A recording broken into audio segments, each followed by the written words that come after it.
الرحمن الرحیم۔ السلام علیکم ورحمۃ اللہ وبرکاتہ۔ عزیز طلبہ، دعا ہے کہ اللہ تبارک و تعالیٰ آپ کو اور آپ کے اہل خانہ کو اپنے حفظ و امان میں رکھے، اللہ تعالیٰ آسانیاں فرمائے آپ کے لیے بھی، آپ کے اہل خانہ کے لیے اور تمام امت مسلمہ کے لیے۔ ویڈیو لیکچرز کی بات ہو رہی ہے، جماعت دہم کی بات کرتے ہیں، سبجیکٹ اردو، اس کا سبق مرزا محمد سعید۔ مختصراً اس کا خلاصہ آپ کے گوش گزار میں نے کیا تھا، اب اس کی مشق کی طرف بڑھتے ہیں۔ مرزا محمد سعید کا تعارف تو پچھلے لیکچر میں نے آپ سے کروا ہی دیا تھا کہ بڑی علمی اور ادبی شخصیت کے مالک تھے اور بڑے کم گو تھے، یعنی کم بولتے تھے اور کم لوگوں سے ملاقات کیا کرتے تھے۔ خود نمائی کا انہیں بالکل شوق نہیں تھا، جیسے کچھ لوگوں کو ہوتا ہے کہ وہ شہرت حاصل کریں، لوگ ان کے آگے پیچھے ہوں، ان کا نام پیدا ہو، واہ واہ واہ واہ بلے بلے لوگ کریں، تو ان کی شخصیت اس طرح کی نہیں تھی۔ اور وہ لکھتے بھی بڑا کمال تھے، لیکن اپنی مرضی سے لکھتے تھے، کسی کی فرمائش پر یا پیسے روپے کی لالچ میں آ کر نہیں لکھتے تھے، ایسا بالکل قطعاً معاملہ نہیں تھا۔ وہ جب ان کا دل کرتا تھا، جس ٹاپک پہ جس موضوع پہ ان کا دل چاہتا تھا وہ اس پہ لکھتے تھے، اور جو لکھتے تھے وہ کمال لکھتے تھے۔ تو اس مشق میں کافی سارے سوالات ہیں، آج صرف ہم پہلے 5 سوال جو ہیں ان پہ بات کریں گے۔ پہلا سوال، مرزا محمد سعید کس لیے لکھتے تھے؟ مختصراً جواب میں نے لکھا ہے، وضاحت اس کی میں کر دوں کہ مرزا محمد سعید کسی کی فرمائش یا کسی کو خوش کرنے کے لیے نہیں لکھتے تھے، مرزا صاحب پیسے حاصل کرنے کے لیے بھی نہیں لکھتے تھے، اور نہ ہی لوگوں سے اپنی تعریف کروانے کے لیے لکھتے تھے۔ وہ ان تمام چیزوں سے بالکل مبرہ تھے، بے نیاز تھے۔ وہ صرف اور صرف اپنی تسکین کے لیے اور اللہ رب العزت کی رضا کے لیے لکھا کرتے تھے، اور ان کا مطمع نظر صرف اور صرف یہ ہوتا تھا کہ اس سے عوام الناس کو فائدہ پہنچے۔ یہ دوسرا سوال، لاہور کے پبلشروں کے ساتھ مرزا صاحب کا رویہ کیسا تھا؟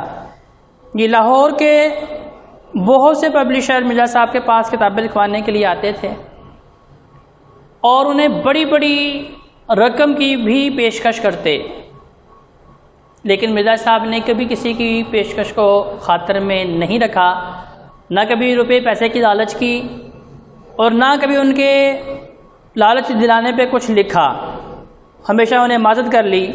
لاہور کے ایک پبلشر مرزا صاحب کو ناول لکھوانے کے لیے 1000 روپے کی پیشکش کی، لیکن اس زمانے میں جب عام پبلشر 100 200 یا 250 میں لکھ لیا کرتے تھے، لیکن مرزا محمد سعید رحمۃ اللہ علیہ نے 1000 کی پیشکش کو بھی رد کر دیا اور ان کی پیشکش کو نہیں مانا، کہا کہ اگر آپ مجھے 5000 بھی دے دیں تو میرا قلم پھر بھی آپ کے لیے حرکت میں نہیں آئے گا، میں آپ کے لیے نہیں لکھوں گا۔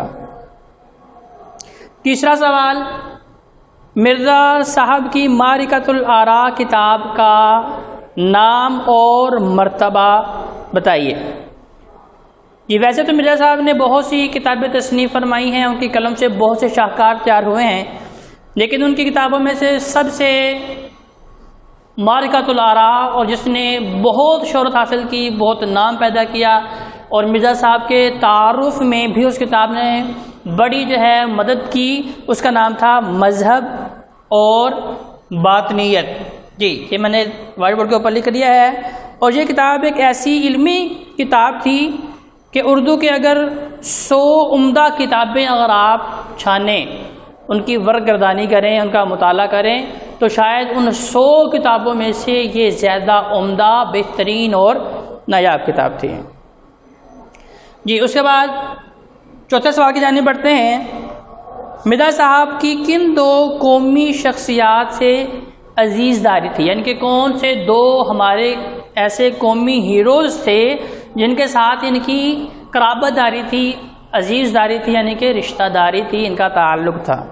جواب، مرزا صاحب کی 2 قومی شخصیات یعنی سر سید احمد خان اور منشی ذکا اللہ سے عزیز داری تھی، یعنی کہ یہ ان کے عزیز تھے، ان کے خاندان سے ان کا تعلق تھا، اور علامہ اقبال رحمۃ اللہ علیہ مرزا احمد سعید رحمۃ اللہ علیہ کے استاد تھے، تو ان کی تربیت میں اور ان کی رفاقت میں انہوں نے بہت کچھ سیکھا، اور اخلاقی اعتبار سے بھی اور علمی اعتبار سے، ادبی اعتبار سے انہوں نے بہت عمدہ نام حاصل کیا۔ یہ 5ویں سوال کی جانب بڑھتے ہیں۔ مرزا صاحب نے کس کالج میں تدریس کے فرائض انجام دیے؟ مرزا صاحب نے گورنمنٹ کالج لاہور میں تدریس کے فرائض سر انجام دیے، اور آپ انگریزی کے پروفیسر تھے۔